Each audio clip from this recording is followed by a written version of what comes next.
Let's talk about design as a change process. The design and activation of an organization change is a major undertaking.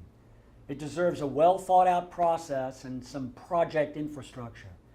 For a whole enterprise change, expect 2 or more years before new capabilities are built and new ways of working take hold.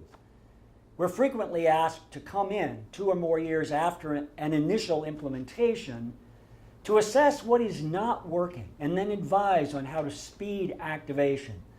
The leader is frustrated that after rigorous design work, he or she isn't seeing fast enough the planned changes.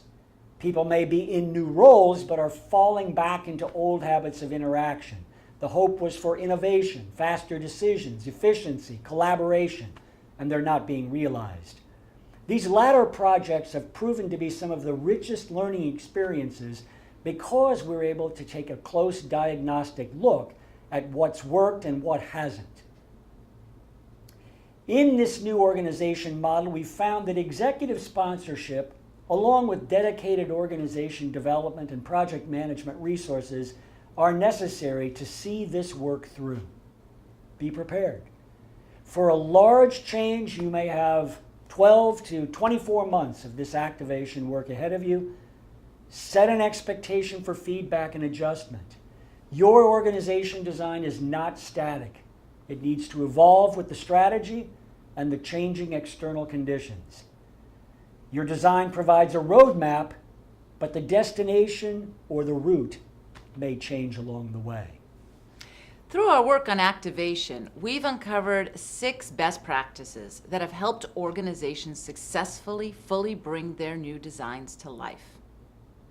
The first one is all about building leadership alignment into the plan.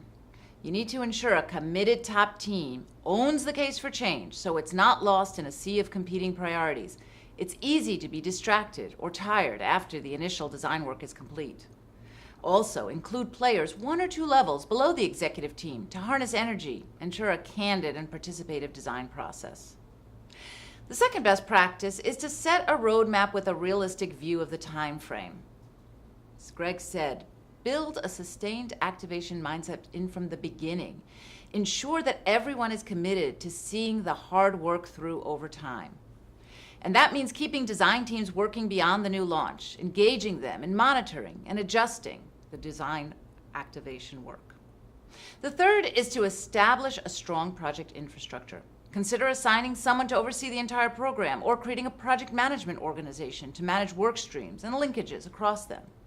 Develop the right communication resources to keep the growth narrative sharp and consistent across all media and with the audiences, as well as to model new attitudes. The fourth best practice is to take advantage of all management meetings to reinforce the change. Leverage every opportunity to demonstrate leadership commitment to the change, create sponsors and call out progress, celebrate success. Fifth, keep working the intersections in the new organization. That's where the value is created.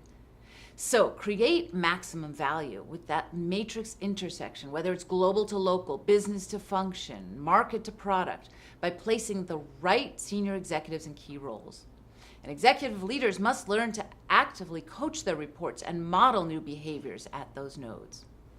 Finally, measure progress and make course corrections. Be ready to balance attention between short-term and long-term business results, including regular reviews of the change progress.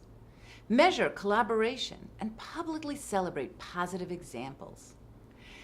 Critical to all of these best practices is a leader that is decisive, transparent, and able to sustain the energy and momentum that difficult change requires.